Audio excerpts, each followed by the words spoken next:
Buenas tardes, soy José Luis Mateos Fernández, miembro de la Plataforma contra la Impunidad del Franquismo, y en la plataforma estoy en representación de la Fundación Andreu Nin. La razón de que esté aquí es contar la historia de mis antepasados, en concreto de mi abuelo y de mi tío abuelo, que fueron asesinados por la dictadura. Mi abuelo se llamaba Gregorio Mateos Maroto y era originario de un pueblo de Toledo que se llamaba Novés. Es el que haya leído La forja de un rebelde de Arturo Barea se dará cuenta de que allí ese pueblo pues queda inmortalizado porque el autor hizo la campaña electoral del Frente Popular en febrero de 1936. Bueno, mi abuelo emigró a Asturias y se casó con una asturiana, obviamente con mi abuela, y bueno, ya estuvo detenido después de la Revolución de Octubre de 1934, junto a otros 30.000 trabajadores asturianos, después del fracaso y de la derrota de la Revolución. Y luego en 1936 pues fue miembro, en respuesta al golpe militar fascista, fue miembro de los comités revolucionarios que surgieron en su pueblo, ¿no? En el pueblo de Nava, en concreto. Y bueno, pues fue miembro del comité local de guerra, fue miembro del Comité Popular de Justicia y del Tribunal Popular de Justicia y también del Comité de Abastos. En octubre de 1937, cuando ya se hunde el Frente del Norte, mi padre, siendo un niño, con su madre y su hermana, pues son evacuados, como miles y miles de familias asturianas, hacia Cataluña, vía Francia, ¿no? Consiguieron llegar, pero ya en la última semana de octubre, cuando ya prácticamente todo Asturias está cercado y la caída de Gijón es inminente, pues el gobierno soberano de Asturias ordena la evacuación de las personas más comprometidas y de los combatientes y militantes de las organizaciones obreras y de izquierda, ¿no? Mi abuelo embarca en un pequeño pesquero, el Gaviota, que es capturado en alta mar por el almirante Cervera. El almirante Cervera era un crucero fascista, faccioso, y bueno, consiguieron, de todas las embarcaciones que consiguieron salir del puerto de Gijón y de Áviles, los puertos de Gijón y de Áviles, 60 embarcaciones lograron burlar el cerco y consiguieron llegar a Francia. Pero hubo unas 30 embarcaciones aproximadamente que fueron capturadas por ese crucero, por el almirante Cervera, ¿no?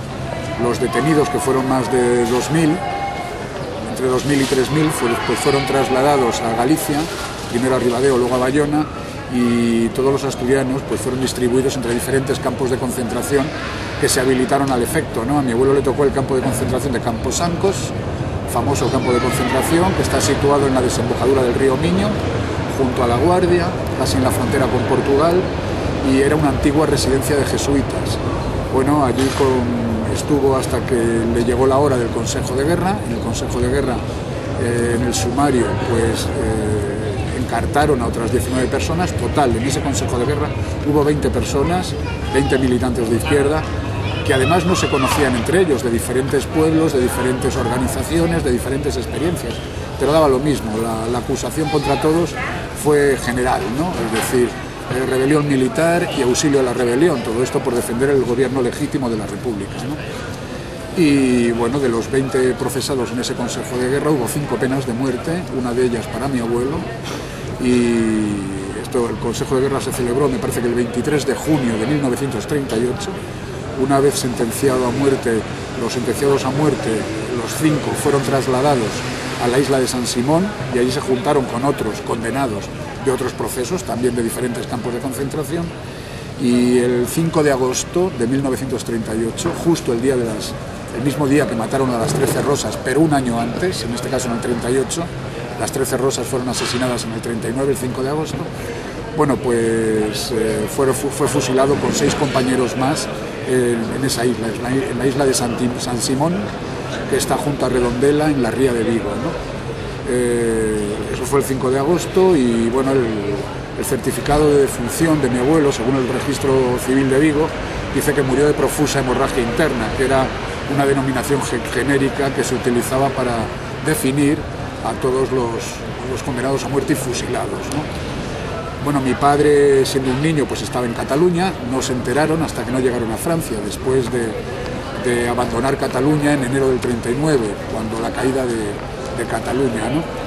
Hay que decir que mi padre a ese nivel, siendo un niño, pues estuvo en 3 fugas. Estuvo en la fuga de Asturias a principios de octubre del 37, estuvo en la fuga de Cataluña en enero, finales de enero del 39, y luego ya en Francia pues estuvo hasta poco antes de empezar la Segunda Guerra Mundial, donde decidieron retornar a España, a Asturias en concreto, ¿no? Esta es la historia de mi abuelo Gregorio Mateos Maroto, pero eso, si ha sido su familiar víctima del franquismo por parte de padre, por parte de madre tengo a mi tío abuelo, Gabriel Fernández González, hermano de mi abuelo, era el hermano pequeño de mi abuelo, y este fue miliciano, miembro de las juventudes. Se me ha olvidado decir que mi abuelo fue miembro del Partido Socialista y de la UGT. Mi tío abuelo, Gabriel, fue miembro de las Juventudes Socialistas Unificadas, fue miliciano y luego ya estuvo en el Ejército Popular de la República. Fue capturado en Somosierra cuando acabó la Guerra Civil, estuvo en el campo de concentración de Villagodio, en Valladolid, y finalmente en un consejo de guerra en Toledo fue condenado a muerte con otros compañeros de su pueblo, que era natural de Méntrida, también de Toledo, ¿no? Fue fusilado el 3 de marzo de 1941 con la edad de 22 años, ¿no? Bueno, contar todo esto no me hace precisamente ser especial, porque digamos que la represión alcanzó a miles y cientos de miles de familias de este país, ¿no? No es un caso raro ni extraño el de mi familia, el de víctimas de la represión, tanto por parte de madre como por parte de padre, ¿no? Y sí decir que, bueno, que si yo estoy en esto no es precisamente por la influencia que hayan podido ejercer en mí los acontecimientos familiares, ¿no? O los dramas familiares. Hay que decir a todo esto que en todo caso la generación anterior a la mía, es decir, la de mis padres, lo que entonces fueron los niños de la guerra, pues fue una generación bastante intimidada que desenvolvió su vida en un mundo de temores. En todo caso, si hay alguien que ha influido más para mi compromiso político, fue mi abuelo el que vivió, mi abuelo Abelardo, ¿no? Que siguió siendo miembro del Partido Socialista y además, caso curioso, fue miembro de la CNT. Era de aquellos trabajadores que en Madrid, durante la huelga de la construcción de 1936, se pasaron de UGT a CNT. Él siguió siendo miembro del Partido Socialista y fue miembro activo también de la CNT, ¿no? Pues mi abuelo Abelardo sí influyó en mi compromiso político, porque a fin de cuentas esa generación hizo una apuesta muy fuerte, la perdió obviamente, pero no vivió, a pesar de vivir también con los miedos, temores lógicos de la represión que ejerció el franquismo, pero no eran niños en aquella época, como mi padre y mi madre, que trasladaron a lo largo, incorporaron a su existencia y a lo largo de toda su vida, pues esos temores, ¿no? de la represión. Bueno, hay que decir a este respecto que no deja de ser un hecho dramático. Bueno, a fin de cuentas la memoria no es un elemento, o por lo menos yo lo considero un elemento activo del presente. Es decir, somos memoria, somos, digamos de alguna manera un conjunto de recuerdo condensado, ¿no? Y ese recuerdo condensado es el que nos hace ser quien somos y a fin de cuentas actuar, no es una traba para no actuar. Es, digamos, un instrumento que te permite precisamente actuar. Además, yo quisiera dejar claro una cosa, o me gustaría contribuir a dejar claro una cosa, que la mejor manera de contribuir a que todos los asesinatos, todas las víctimas de la dictadura y del franquismo no hayan sido sufrimientos ni sacrificios inútiles, es precisamente que permanezcan vivos. Es decir, había 2 elementos. Primero, que permanezcan vivos en nuestro recuerdo y en nuestra memoria, y segundo, que el compromiso que ellos ejercieron lo continuamos también las siguientes generaciones. Y es un compromiso por transformar la realidad, por cambiar una realidad bastante desagradable y bastante desigual, antidemocrática, y en definitiva, bueno, pues eso es lo que mantiene vivo o hace que no sea inútil el conjunto de sacrificios aberrantes y acumulados generación tras generación, ¿no? Yo creo que es la memoria precisamente la que da sentido a esos sacrificios y a esos recuerdos. Lo más lamentable de todos es precisamente que esa generación, que cuando acabó la guerra civil pues debía tener entre 5 y 15 años y que desarrolló toda su existencia entre temores, miedos, angustias y toda su vida además sometido al capricho del cura, del policía, del patrón, del jefe en definitiva, ¿no? Pues esa generación a fin de cuentas siempre, pocas veces nos han transmitido cosas. Es decir, a ese nivel la transmisión de experiencias fue más de nuestros abuelos que de nuestros padres.